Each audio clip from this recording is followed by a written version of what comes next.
美军证实确实有受到伊朗对林肯号发动的攻击，而且数量还不少哦，有101枚的飞弹。这个林肯号的设施算是很先进全部都成功被拦截了，所以是毫发无伤。这个对于伊朗来说，它的战略目的已经达到了嘛，因为林肯号被攻击了，它势必就不会待在这边当活靶子，所以它也移动。那么伊朗扬言呢 ，I'm watching you 哦，他们也是在乱讲。以伊朗现在它的导弹是很珍贵，它不太可能会浪费101颗的导弹，但是有可能是无人机。继续来分析中东现在的最新情势，我们要带你看懂背后的脉络。美国现在呢，动作是边谈边派兵，怎么说？他们调度了更多的军事力量，持续在往中东做集结。而伊朗方面呢，也不示弱因为伊斯兰革命卫队持续是对美以的单位发动了攻击。25号的时候呢，他们就把目标对准了美国的航母林肯号的身上。那美军证实确实有受到伊朗对林肯号发动的攻击，而且数量还不少哦，有101枚的飞弹。还好这个林肯号的设施算是很先进全部都成功被拦截了，所以是毫发无伤。但这个对于伊朗来说，它的战略目的已经达到了嘛，因为林肯号被攻击了，它势必就不会待在这边当活靶子，所以它也移动了。那么这个就逼退林肯号的目标达成。那么伊朗扬言呢 ，I'm watching you 哦，虽然你已经离开了，但是我还是持续关注你的位置，感觉有什么风吹草动，其他的这个武器继续往你身上招呼。所以伊朗扬言紧盯这座海上堡垒的同时呢，伊朗的军方还做了什么事情？也对中东地区的美军开始展开了全面追捕。这个全面追捕可能是地下的一些模式更多的这种谍报战正在上演。好，现在海面跟路面通通都有行动。李阳军想请问，你现在看这个战场，我们现阶段走到一个哪个阶段性的步骤了？首先我认为说是，如果说伊斯兰的这种导弹要攻击到林肯号，可以说是几乎是不可能的，因为在林肯号绝对不是就孤零零的一艘航空母舰在这边它周边有很多的所谓的护卫的军舰，包括伯克级的驱逐舰等等在里面然后第二个来讲的话，这个林肯号自己本身它有预警机，你任何导弹或者是飞机接近它都可以实施预警。它自己本身也有战机对。那之所以说川普说这个发射101枚导弹，我觉得川普也是在乱讲为什么？因为以伊朗现在它的导弹是很珍贵，它不太可能会浪费101颗的导弹，但是有可能是无人机有可能是无人机。那川普把它讲成导弹是。那要拦截这些无人机来讲的话，我想说以林肯号自己，因为如果说是这个见证者136，它的时速只有100多公里，如果这艘林肯号距离只要海岸线300公里来讲的话，你这个见证者在海上就要飞3个小时。我们合理来算，这3个小时足够林肯号可以很充裕的时间，它起飞它的战机以后，将你的无人机击落根本连导弹都不需要浪费。就算是你真的接近到它这个2-3公里之内，它自己本身也有方阵快炮可以将你击落。通常一艘航空母舰它的防卫的半径是400公里包括它的预警范围能力以及它能够拦截的范围大概是400公里一个半径这种长度。所以说伊斯兰这个如果说要打到林肯号几乎是不可能的，但是他为什么不可能打不到，他还要这样做？我觉得他很明显的就将你林肯号逼退距离我海岸线最少这500公里之外，才能够确保你的安全嘛。如果说你在400公里之内，我无人机万一不小心这个总是有漏网之鱼，如果真的打到你，你就吃亏受不了。所以那往后退对伊朗有什么好处呢？它可以争取它的预警时间我们现在昨天我们上一节我们还在讨论的，就是美国有一架 F-18战机这个传说中被伊朗击落。F-18战机就是从林肯号起飞的，因为 F-18就是林肯号的舰载机，而且他后来说这个坠落在这个阿拉伯海，那可能性极高，它可能被击伤以后要回到林肯号的中间过程之中是不是受伤有没有回去我们不晓得了，这看美军去这个讲。但是关键就是重点是说这架战机是从林肯号起飞的，应该是没错。那如果说我将你林肯号逼退到400公里或500公里之外，当然我就可以增加我预警时间，增加你攻击的困难度，因为你在海上要多飞这个500公里这么远。那这个我们知道海岸线距离德黑兰还有1000公里这么远。那当然，你如果达到我的作战领空，这个依照你的油料，你可能本来预计可以有30分钟的滞空时间、留空时间作战。那因为你消耗掉你的航程之后，你的作战时间可能只剩下10分钟，不够你攻击。我觉得这个是战术上的一个运用。可是你要打航空母舰哈，这个伊朗是打不到。可是有一种方法可以逼退击落航空母舰，那就由最强的堡垒要由自己内部来做攻击。啊，福特号不就是被击落了吗？可是是不是这个伊朗发射导弹去打到福特号？不是，是福特号自己的官兵在里面放了一把火，把洗衣房烧掉。那我们现在看到福特号因为这把火就回到希腊去拯救去了。所以最强的这个堡垒要由内部攻破。这个福特号证明了这句话给我们看。了解。好，现在不止这个美军的林肯号被盯上了，伊朗也对另一个敌对势力呢持续发动打击，就是以色列继续对特拉维夫这个狂轰猛炸。那如果说这个三方战争有一个人在把敌人打死打残之前，他都不想结束的话呢，那就必须是以色列总理纳坦雅胡了。所以他之前就下令，往后的48小时要继续全力轰炸伊朗的军事设施，就是要抓住每一可能进行弹劾之前这个短暂的窗口，把握时间哦，我能打多少算多少。而且呢，对黎巴嫩南部哦，以色列也是大有动作，他们派遣了这个地面部队去占领哦。但这个举动是让联合国都看不下去哦，呼吁要尊重黎巴嫩的主权，好不好？那以色列呢？好，你要当这个一战再战的硬汉没有问题，但是总理大人作为这个国家领袖啊，他不带头表率，自己的妻小呢先送去美国，好不好？先安全。好，这不就是标准的哈？这个我争了很多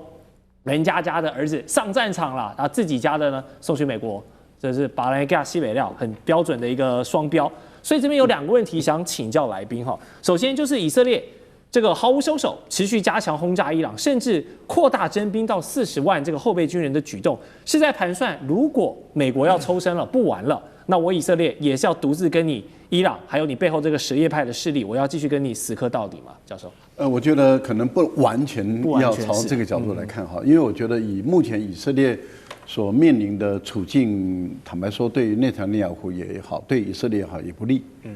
他已经被边缘化了。本来是美以联军啊，就是联合对伊朗作战。可是您看现在传出来的所有的美国要跟伊朗进行谈判的时候，没有以色列的份了，是他被排除在外了。这叫做什么？被边缘化。那也就是说，现在对以色列来讲，他越来越没有安全感的问题是在于，如果美国跟伊朗他谈好了呢，那我以色列怎么办？是。那因为伊朗现在已经提出5个条件了，这5个条件里面有一个条件赔偿，坦白说好解决了。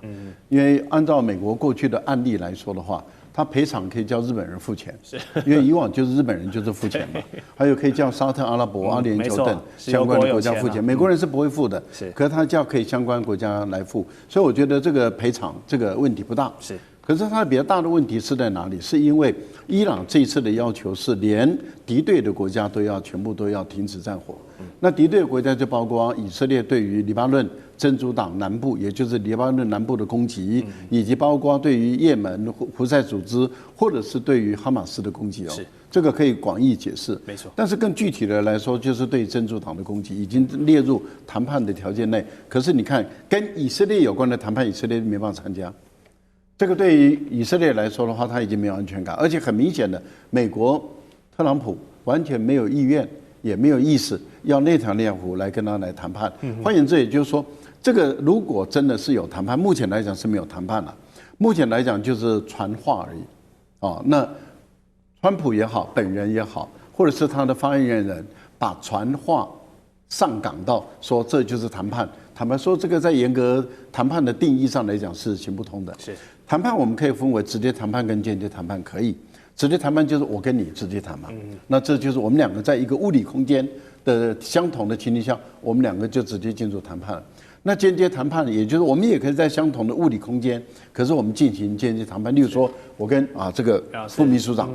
这个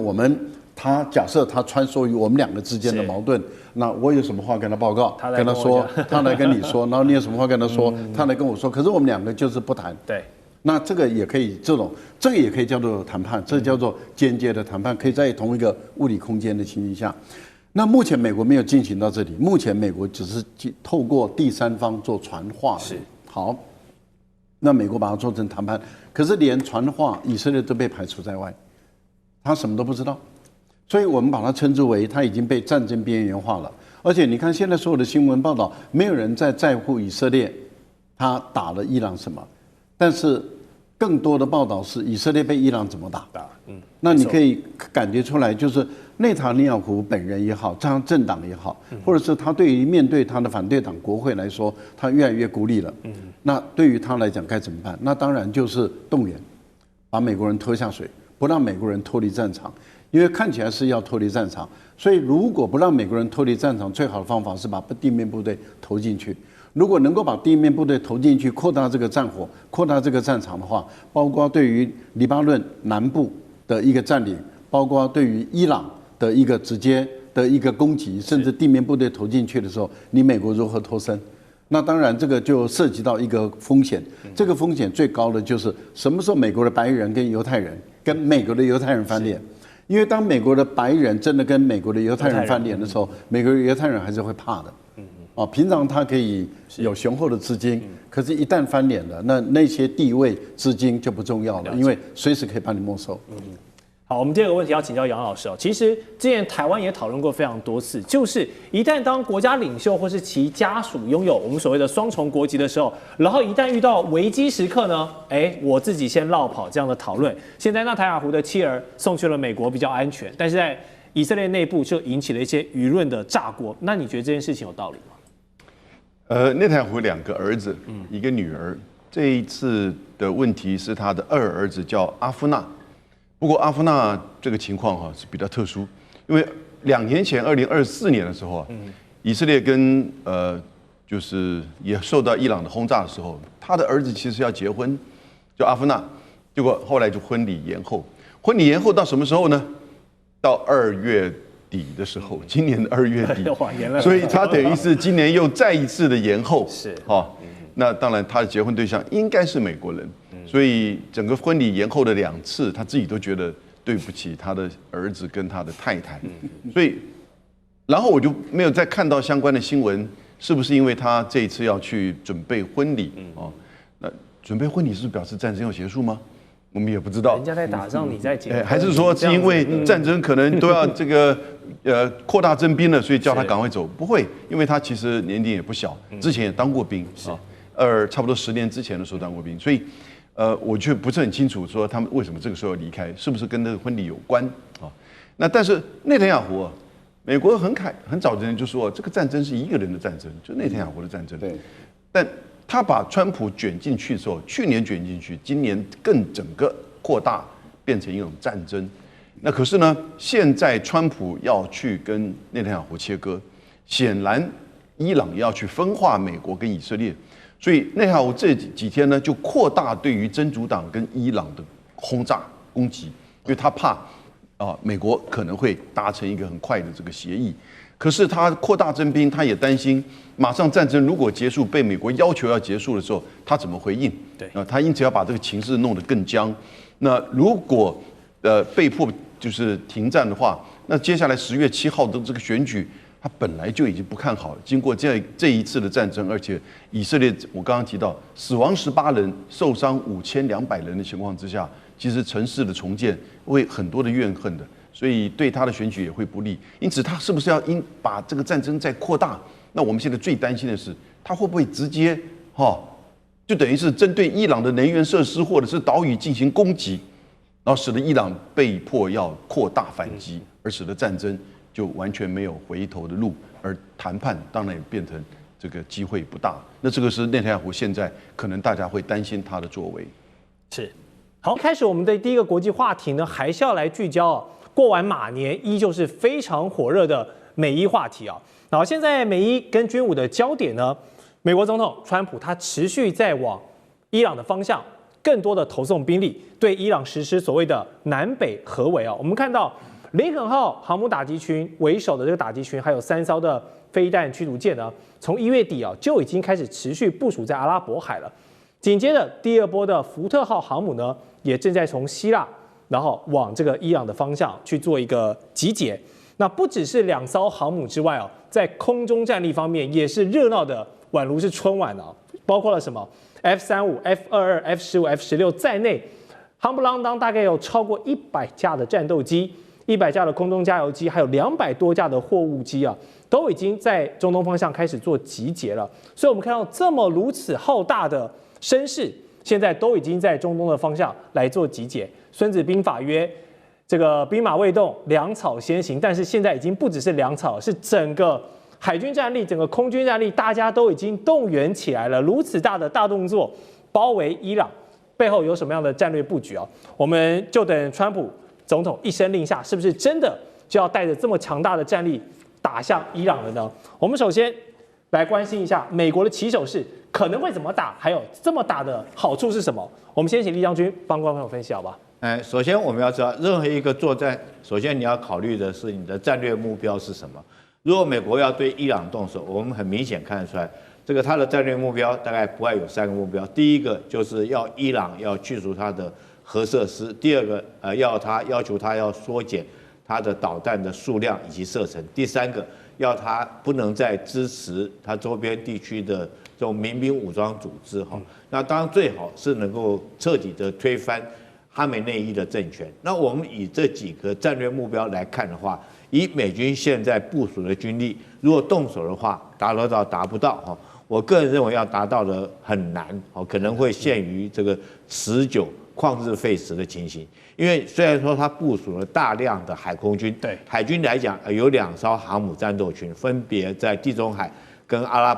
跟这个阿曼湾外海这个地方可以形成南北夹击。那空军的数量也非常庞大。光战机就有100多架，那勤务支援的飞机有200-300架，哈，可以说是庞大的海空支援力量。可是我们唯一没有看到的是陆军的力量，没错，陆军力量。如果陆军力量没有，我觉得你要彻底的颠覆哈梅内伊的政权，光靠轰炸的手段，哈，可能很难达到这个目的。尤其是说，这个如果他想要采取马杜罗的模式，哈，这个委内瑞拉马杜罗虽然去捕捉，可能。这个哈梅内伊现在哈也有因应的措施，譬如说，他可能可以有地方先期的洞穴的躲藏啊，或者是分散的部署，或者是情报的遮蔽跟保护，这是第一个。所以我认为说是美国要动手来讲的话，可能不是如他所望的，光靠海空军就能够颠覆得了哈梅内伊的政权。第二个，当然有人的说法是说，可能会不会先小打再大打哈？我觉得这是不可能的事情。科学有人会说，我先小打，看可不可以用武力折服这个伊朗。这句话是谁讲的呢？我觉得是川普所讲的。他前2天讲了一句话，他很纳闷哈，为什么集结了这么庞大的兵力，对，然后伊朗还没有要投降？这很明显，他就想要借着兵力折服这个伊朗投降。但是伊朗看得出来，如果到现在这个样子，没有要这个示弱的话，可能后续你除非真打，不然的话他是很难示弱的。那先小打再大打，我觉得是根本就不可能的，因为任何一个作战讲究的是事显节短。一定是这个很短的时间之内，然后集结大批的兵力，用狮子搏出的力量，一举这样彻底的这种，不管是心理上面的防御，或者是军事上面的力量，彻底的将它击毁。如果你一击没办法击中的话，第2次、第3次，那当然这个日久之后就容易生变哈。所以说《孙子兵法》有讲一句话：未睹巧之久矣。你虽然说很巧妙，但是你拖很久，对你是不利的。所以我认为这一次这个美国对伊朗来讲，但是有一个变数哈，是美国总统川普在前2天。他因为关税的事情被这个大法官打脸，对6-3的比数嘛，那大法官说他关税这一部分来讲是违反这个宪法的规定，没错，违宪。那你要知道，以川普的个性，他会不会说这个为了扳回在国内的颜面哈，这个冒险的用兵哈，这个就是我就是要挽回一个颜面啊，可能他在国内里面是挽救他在国内。因为这次关税被大法官打脸，这个声望的低落，趁着一次的这种军事行动挽回这个颜面，这个是不可预期的变数了。可是我是认为说，就算是你川普这样做的话，也犯了很大一个错误。我们《孙子兵法》也有讲一句话，叫做这个将不可怒而用兵哈。这个你如果说因为你个人的情绪，你贸然用兵的话，这绝对是兵家大忌。当然后续我们有在观察，26号这个双方来讲还会在日内瓦再做最后一轮的谈判。对，那这次谈判，那这个伊朗愿不愿意在这方面做一些退让，来换取和平？或者是说美国川普会不会这个实施一次所谓导弹的攻击，战斧行虚拟导弹或干嘛，利用打完一次，你知道川普他的赢学就这样，所以他不见得要获得最后的战略目标，但是他只要有一次的攻击或轰炸之后，他就可以宣说，他打赢了，打了胜仗，然后就这个后续来讲就可以有一个台阶可以下来。但是用这种方式，我觉得如果没有达到你战略上的目标，你只是一次军事的行动，只是突然的浪费这个兵力而已，然后达不到任何的效果，那可能结果，我认为说最后的结果会不会跟去年6月份一样？去年6月份那是美国跟以色列的战争，虽然这个伊朗跟以色列的战争，虽然说美国后来有加入所谓5叶之锤的行动，可是我们看到总共12天，双方就互相收兵了，鸣金收兵，互相收场，代表说这场仗打不下去。那这一次的行动会不会重蹈去年的情形？然后打了一场仗之后，然后双方就开始收兵，互相给个台阶，就大家就下来了。我觉得极可能的发展是比照去年6月份那种模式。好，谢谢厉将军的分析哦，确实哦，川普总统的很多动作，包含伊朗的回应呢，真的是可以靠《孙子兵法》里面很多的这个兵法讲解哦，来套用到这个环境里面。不过就在美国的航母调动之际呢，我们却观察到了闹出了一个笑话破口，是什么破口呢？竟然出现在了福特号航母的厕所上。因为根据美国这个公共广播电视台的报道哦，说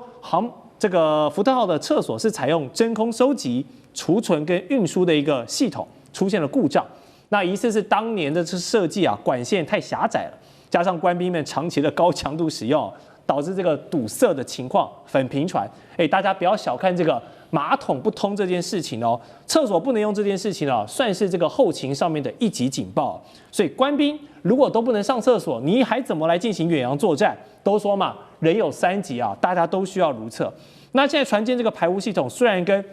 大家看到火力这种挂钩的飞弹大炮好像没有直接的关系，但是从侧面反映出了美国的后勤啊、战备啊闹了一个大乌龙啊。虽然听起来有点搞笑，但是委员你认为这个 toilet 的问题是不是可大可小？真的是很搞笑的问题啊！以前我们看过所有的文献啦，船舰上最容易出问题的是空调系统。空调，第一次听到马桶出问题，这是很罕见的事情啊。那我们就要去追查它发生什么原因哈。因为在传统的航空母舰的这些马桶系统的设计哈，它是分区设计的，它是一个区块一个区块的各自独立的马桶系统的。但因为福特号在设计的时候，觉得它更进步一点。对，因为分区设计的马桶系统有什么问题呢？第一个，它设备重叠度很高。第二个，因为设备重叠度很高，它占的空间就比较大。那它福特号想说，尼米兹号空间占那么大，我把它用统一系统来做处理的话，那设备减少了，空间减少，我会腾出很多空间来做武器或别的来使用。这是福特号设计的概念。你这样想其实也没错。对，而且统一的集中式的处理啦，它水比较省。是比较省。好，优点讲完了，我们讲缺点。从2022年就发现了，因为它为了要流速快，所以它管线变得比较小，整个是全船网路化，把马桶网路化。那哪里阻塞你不一定知道，就有一个地方阻塞了，经常会造成全船大部分的地方都阻塞，大部分地方阻塞。那以前分区在设计，它基本上是比较靠机械化的。它有什么特点呢？这里坏了就修这里就好了啊，或者这里坏了，你可以到别的地方上厕所啊。就现在是整船同一个系统，坏的话大家都没得上厕所，所以这个是有个搞笑。一个好的设计哲学，再加上它有一个航空母舰，它忘了一个特性。航空母舰虽然舰上有4-5千人，但是它大部分来自不同的单位，有的来自于炮兵单位，有来自飞弹单位，有来自还有这个什么飞行员单位这个还有各式各样的什么参谋单位，因为在各单位每个人的生活习性都不一样，那生活习性不一样经常造成他们对厕所的需要事实上是不同的。很少人以为人类对厕所的需要是一样，其实大部分都不同，没错。那这种情形反而造成了这个他们这各种这个排泄物啦、盥洗啊等等啊都有很大的差异啊，有人头发掉的比较多，是头发掉比较少，所以形成的问题就变得很复杂。这个在美国海军他们这个马桶是变成一门科学在做研究的，因为它要讲究环保，要讲究省水它又不能用海水的水来冲这些东西，所以因为海水会碱性化，会问题更多。那结果就所有的问题在米米之号都不觉得是问题，然后好心设计完了以后，在福特号全部是问题，而且问题发生不是今天，是2022年就发觉了，那始终无法解决，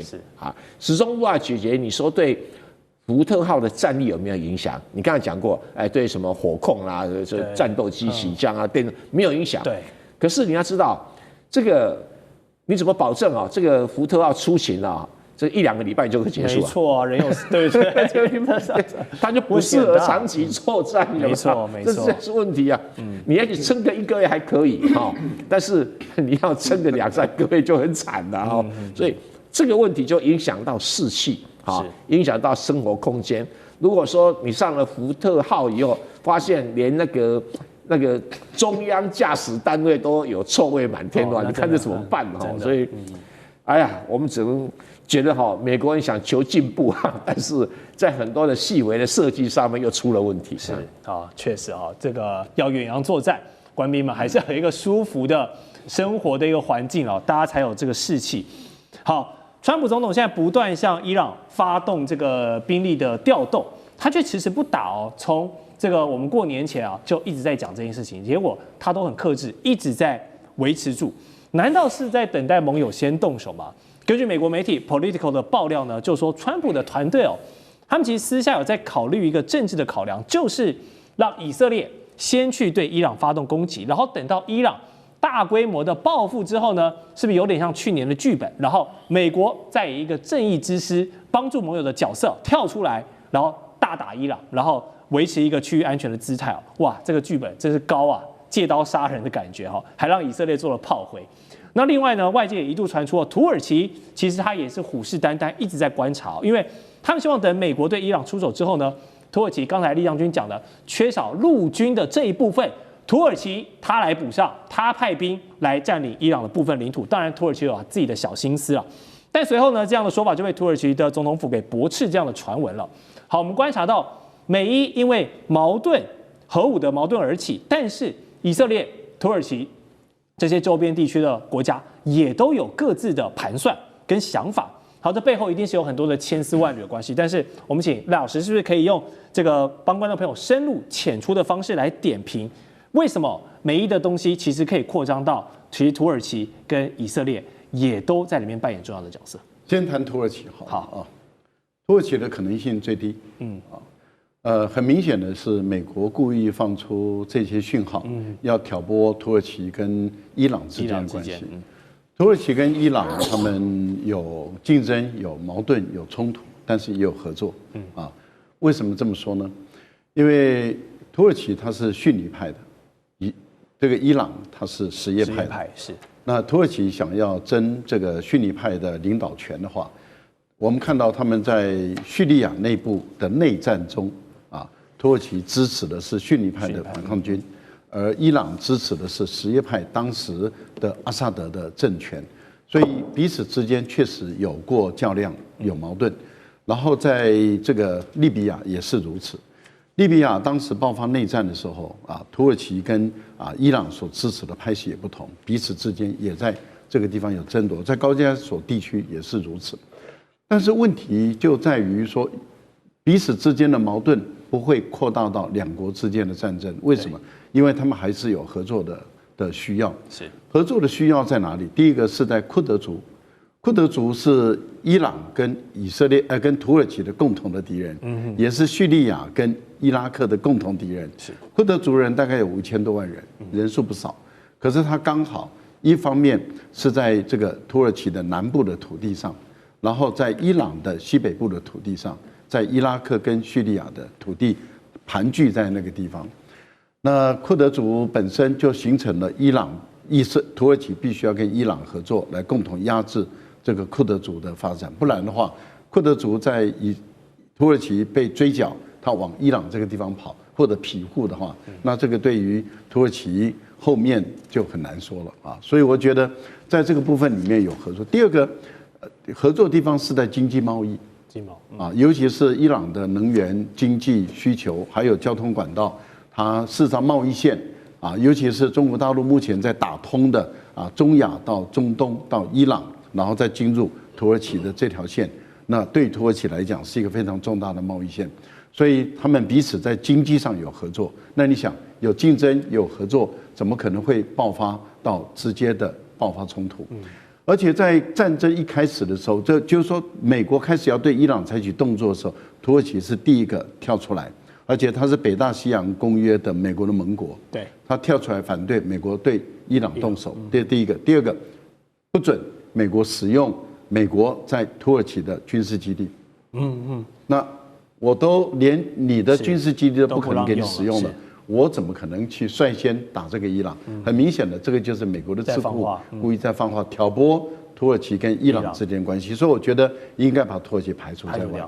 那以色列倒是有可能。以色列如果他是先发制人去攻击伊朗的话，伊朗就变成是被迫自我防卫去攻击以色列。这个时候改变的战争的态势就已经不再是什叶派对于以色列了，而是逊尼派跟什叶派会站在一起对付以色列。至少逊尼派不会支持美国，那么对于伊朗动手，所以这个可能性也不高。更何况，事实上是美国在制止以色列对于这个伊朗动手，怎么会变成是伊朗对于以色列对伊朗动手？因为以色列的内塔尼亚胡是一直想对伊朗动手，没错，是美国川普一直不让他动手，所以你可以看到这样的一种态势，很明显的就是有人在挑拨中东地区的混乱。那大家在问的是，美国为什么到现在不动手？今天26号，那是我们台湾的时间，欧洲大概是在晚上已经到傍晚了。傍晚的时候，他们的谈判正式开始，没错。那川普他维持高压的姿态，事实上是希望采用极限施压的方法，希望说，到时候你伊朗是不是在谈判中你能够让步？那伊朗事实上他也摆明他愿意让步了，也就是说他在核武这个部分、浓缩铀这个部分，他愿意稀释，但问题就在于稀释到什么程度，而且如何被有效监督，这个是谈判中的难题嘛。但是如果伊朗说他放弃核武，这也符合中国大陆的那个核不扩散的原则。大陆在这个部分来帮伊朗，我觉得可能性就拉高了，而且有正当性。那也让美国有台阶可以下。所以我个人觉得，我们看到在这个谈判的过程里面，像美国他应以色列的要求，对于导弹那么提出他的建议案的时候，伊朗没有打开，把这个建议案原封不动的退回，意思也就这个不在议程内。但是为什么还没有开打？那就是代表在核武这个部分才是川普他本身的核心的议题，导弹只是满足这个内塔尼亚胡的要求而已，所以只是一个虚应故事。那当伊朗整个退回去的时候，并没有因为这样而这个美伊的谈判就破裂了，就终止了，没有。这代表美国川普还是希望用外交手段来解决跟伊朗的问题，包括来自于俄罗斯的500套柳树，再加上伊朗自己的赛亚德3G会猎杀美军的战机。那么哈米尼已经交代好了，他的继任者会做全面的反攻。这场战事怎么发展？今天我们会一起的来做深入关注。3个火线话题，我们今天也会请来宾来特别帮我们做解答。首先，特别来关心到了川普，他现在已经祭出了，包括2艘航母都压进到了伊朗的门口，另外再加上270架的战机随时待命。伊朗现在有什么底气不怕美军呢？在这样子的一个强势压境之下。再来，我们会关注到的是，有了俄罗斯的这一款这个监射飞弹柳树，再加上伊朗的最新的这个是赛亚德3G 的防御网，军事面我们今天也会关注。在这样子的一个压力之下，美军还能够像当年的贝尔格勒轰炸那样打吗？最后会来关注到哈米尼，他已经选好了他的继任者，再加上现在说代理人战争可能会从中东地区延伸到欧洲，在这样的情况之下，川普真的敢动手吗？今天就这些议题，我们会一起来做深入的关心。好，本周我们就要关心到是在阿曼的斡旋下，在日内瓦这个地方会重启美伊之间的谈判。那么谈判桌上面，我们可以看到背后更是暗潮汹涌。尤其现在刚刚关注到了美军的动作，除了2艘航母之外，还有270架的战机都在待命。再加上我们来看到来自于美国的特使，他现在也说出了川普的压力哦。他认为川普现在其实压力是很大的，因为他不能理解为什么伊朗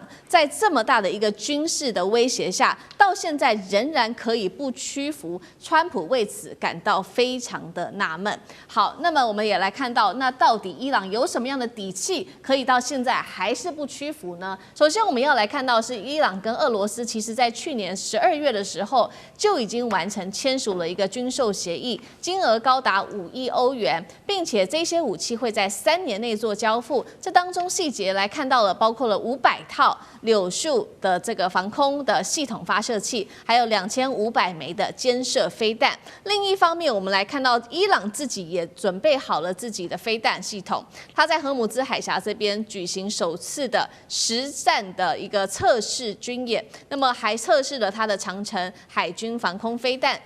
赛亚德3G。今天我们会请来宾特别帮我们解析这一些武器哦，可以建构的是150公里的防御网，拦截目标包括了有战机、无人机，还有巡弋飞弹跟海上巡逻机等等。所以今天节目一开始，我们要来特别看到了俄制的这款武器，再加上伊朗的这个3G 的萨亚德，对于美军的威胁到底有多大？川普在这样子的一个压力下，还能像当年贝尔格勒大轰炸这样做，或者是说上次的午夜之锤这种快速打击，他敢做吗？干哥怎么看？好，所以说伊朗终究不是当年的贝尔格勒，也不会是最近才刚刚发生的委内瑞拉。为什么？那这一次哈，他从俄罗斯引进了500套柳树，柳树我要特别讲一下，它的就是官方的编号叫9M336啊，那它的前身是9M38、9M34啊，就是针式跟箭式肩射防空飞弹。说穿了，这个柳树飞弹就是单兵带的，就是扛在肩膀上面。那你可以这样想，那这个它的射程范围的话应该不高，对，它只有7到15公里的射程而已。但是它会有一个什么效果，你知道吗？就是美国海军又贵又高的那种F-35，那个战斗机，你飞一点点，飞低一点点看看，你如果飞得太低的话，你就会被我的肩射飞弹给打下来，而且你很难从红外线讯机上面去找到发射飞弹的这个士兵，这就是肩射式飞弹的好处。那它继承了以前就像美国的相同的标准的那个飞弹，就是刺针飞弹，我们国军也有啊。其实它的工作原理跟它的性能范围都差不多啊，就是差不多10多公里的射程，有时候甚至到了面前，眼睛已经看到了才打。所以这个就是一种什么？就是最后的一个制止的手段。那但是这次要买那么多的话，我坦白讲一句，很多500套，对，500套发射器，然后再买2500枚飞弹。你知道那一枚飞弹多少钱吗？20万美金。那并不便宜啊，就打出去就是800万台币，打出去就是800万台币，其实并不便宜。那所以说它也经过相当的改良。以前的肩射式防空飞弹只能够什么？只能够对付什么？你飞机发射出来的红外线讯号，它就去追那个热源，去追它。那现在它也可以发展到这个柳树飞弹，它可以主动找目标，主动去追目标，然后呢，它也不会受到另外的电子干扰。所以说，这一种飞弹，其实老实讲一句，是在这俄罗斯的部队里面最新的一种配备。那这次买了这么多，那我们就要讲说，如果美国航空母舰联队舰载战斗机联队在侵入荷姆兹海峡之后，直奔德黑兰的这一路上的过程之中，它会不会遭受到像柳树飞弹的这样的拦截？因为从去年的那个12日战争，当时以色列跟美国联手破坏了，把伊斯法罕那个核子设施给打得稀巴烂。那个时候俄罗斯并没有帮忙啊，没有站出来说啊，我一定要赶快去帮伊朗一把或等等之类的。所以说，俄罗斯在这一次的交易之中，它也有一种好像是把去年没有答应伊朗的事情，今年这一次我悄悄的帮你完成一下，就是我偷偷帮你补齐了这一些这个防御措施。然后他们又在荷姆兹海峡首次展示了实战化的长程海军防空飞弹，叫赛亚德3G。赛亚德3G其实就跟俄罗斯的那个就是舰上版的那个榛果树飞弹是一样的东西，其实它这次最大的意义是，它从伊朗海军的垂直发射系统发射出来，这个意义非常重大。为什么？因为一般而言的话，你只能够发射一枚，再补一枚。现在我用垂直发射系统，我可以连续多发。对于美国的舰队入侵，那个空军力量的入侵，它能够连续齐发的话，是美国海军它必须要忌惮的一点。所以我觉得这一次他们那个俄罗斯这个赶快帮忙了，他部署了这批飞弹。对于伊朗而言，是美国是对于伊朗而言是真的是及时雨，然后美国是必须要非常非常小心应付的。好，现在我们看到了，所以美国现在面对于来自于伊朗的压力之外，其实还有俄罗斯的协助。那其实川普现在考虑的事情，除了说刚刚我们特别提到的在军事上面压境之外，他其实考虑的还有包括干脆直接就斩首哈米尼父子，这样子做其实是最快的。那现在来自于《纽约时报》也特别做揭露，说川普你是有想到这一招，但是确实哈米尼早就已经做好准备了，他已经指派他的是最高国家安全委员会来替军政高层建立了4层的继任的顺序也就是说哈米尼一旦出事的话，政权是能够被无缝接轨的。那现在其实呢，川普还有专家们也都在担心的事情是，如果斩首没有办法立刻达成的话，恐怕会激起的是当地的民族的运动把美军拖入在中东的泥淖当中。就算川普原本规划了2阶段的打击，恐怕都是无效的。介大使怎么解读？其实川普的剧本想法，其实你可以现在归纳起来，也不过看的就是6套。那么也没有，就是4套好了哈。那就是说，我们就分4套，分前2套跟后2套。前2套很简单，川普打的算盘就是说，他现在不断的军事集结施压，然后外交战场在施压，然后呢军事大军压境他希望达到一个目的，就是什么？伊朗不战自溃。如果根本不要打你，你就自己就怎么讲？内部就怎么样？自己就怎么吵起来了？内部就把这个现在的这个政府就取代了，然后一团乱局。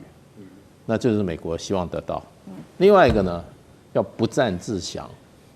压力那么大，就跟美国这位这个特使讲说，奇怪了，压力那么大，怎么还没屈服？他的意思就是说，要人家不战自降。是我压力军队放你旁边，你就自己准备投降吧，对不对？这是他两个想法，这是如意算盘。到目前为止，2个都没有发生那另外一套2个剧本呢，就是战而后溃。也就是我出兵了，你就溃了，你就立刻怎么样？这个国防军跟这个革命卫队2个就干起来了，总统跟这个最高领袖2派人马也干起来了。一战的时候，两边就什么吵起架来，不战而后溃。那另外一个呢是战而后降。我跟你打了以后，发觉不行，我就投降了。可是这2个最大的差别，前2套是不战而屈人之兵，后面你要战而屈人之兵，对不对？那川普显然他不想战，因为昨天川普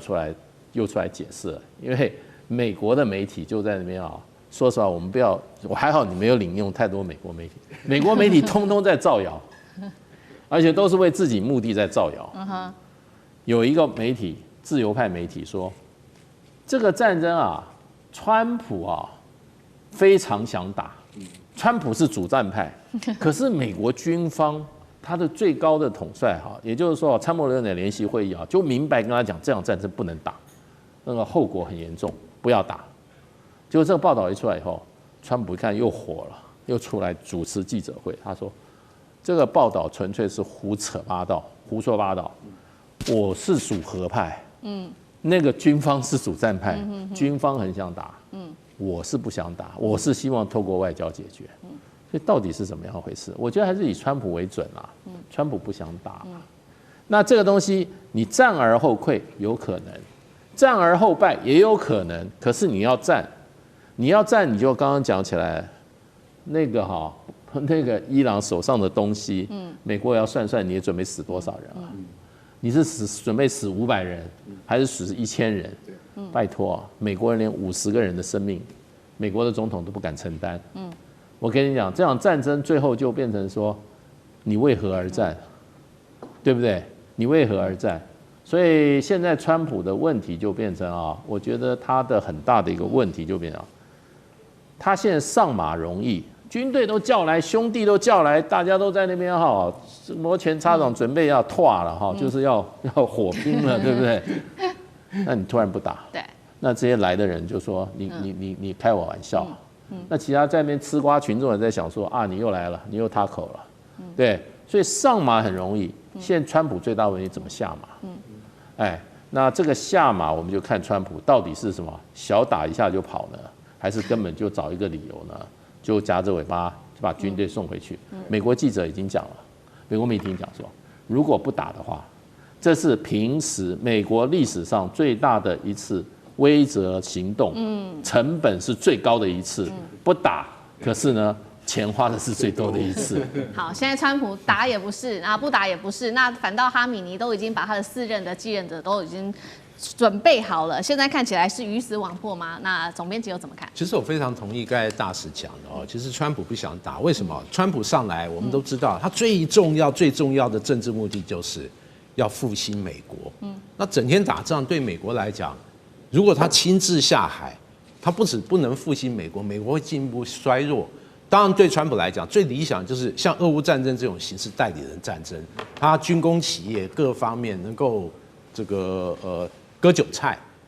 但显然伊朗目前的形势并非如此因此，我认为如果未来形势走下去，它会介于一个委内瑞拉还有去年12日战争这样的一个混合的形式。首先，就委内瑞拉类似的翻版，我们可以很明显看到，川普大军集结，然后不断跟伊朗进行了好几波的谈判。那伊朗其实这一阵子压力很大，大家知道，伊朗几个月前政权不稳，大家都知道那时候好像有颜色革命这样的一个风波，主要是经济太差，特别是物价飙涨，让很多老百姓受不了。因此，川普和这个伊朗其实谈就是，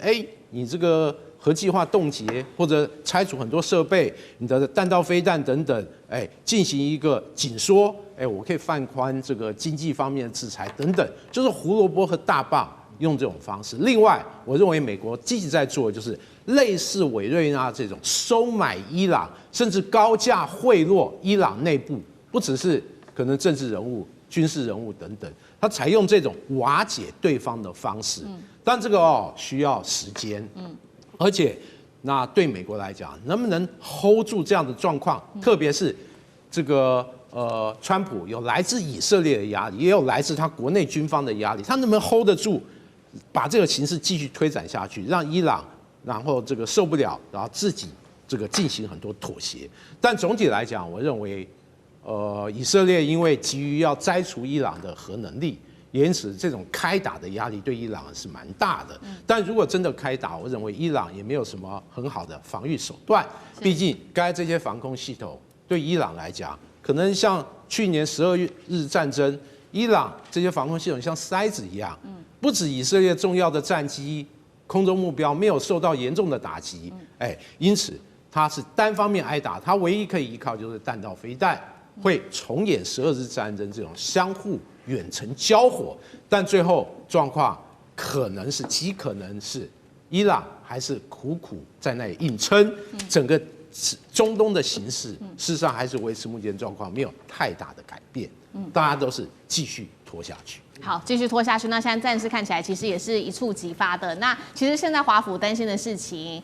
不只是在这个中东这边爆发这场战争，现在其实来自于《纽约时报》的另外一个说法是说，其实现在华府也非常的担心，会不会扩散从中东到其他的欧洲国家，变成一场代理人战争？因为包括伊朗这背后，它有一些其他的代理人，像是也门胡塞组织可能恢复在红海这边的攻击，或者是真主党，甚至可能动用的是巡弋飞弹跟弹道飞弹，一旦真的开打的话，美军将会付出长期分散而且不可预测的代价。那像这个又怎么看？那川普承受得起吗？代理人战争，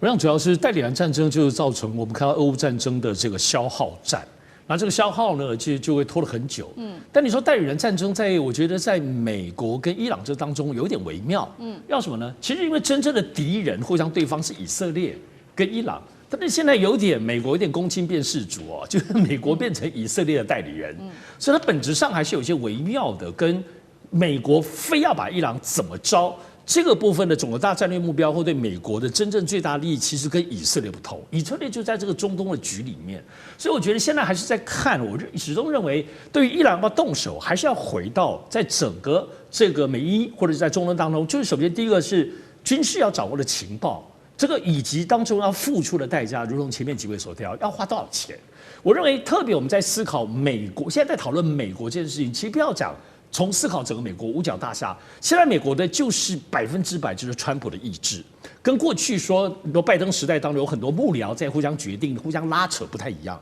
川普在决定什么就是什么，而且川普作为一个顶流的商人，你一定要相信我，要理解他，他很在乎钱的。他非常在乎花多少钱，花钱能够获得多少代价，白花钱这种事情他是不干的。所以你说现在没有说那么多部队在那个地方都在花钱没有错，但他有没有从其他的方式去获得？我认为现在是因为这个东西不太明朗的是川普不确定他花了这个钱从哪里来，所以还在琢磨，而不是我那么认为说是这个政治当中的这些碰撞。而且我觉得现在作为一个情报上、军事上也需要动态的评估。伊朗现在有个状况，他好像还是要跟你谈，没有像过去显现伊朗就不怕死。我们都知道敌人最可怕就是他是一个不怕死的敌人。目前看起来伊朗好像也要在找一些缝隙要活下去，所以表示里头确实有一些磋商，无论针对钱跟情报的空间。我觉得现在还有包括美国自己本身的情绪也让川普很头痛。我唯一现在观察在意的是，川普有没有因为现在因为关税受到很大的挫折，在国内遇到还有 ICE 这些挫折，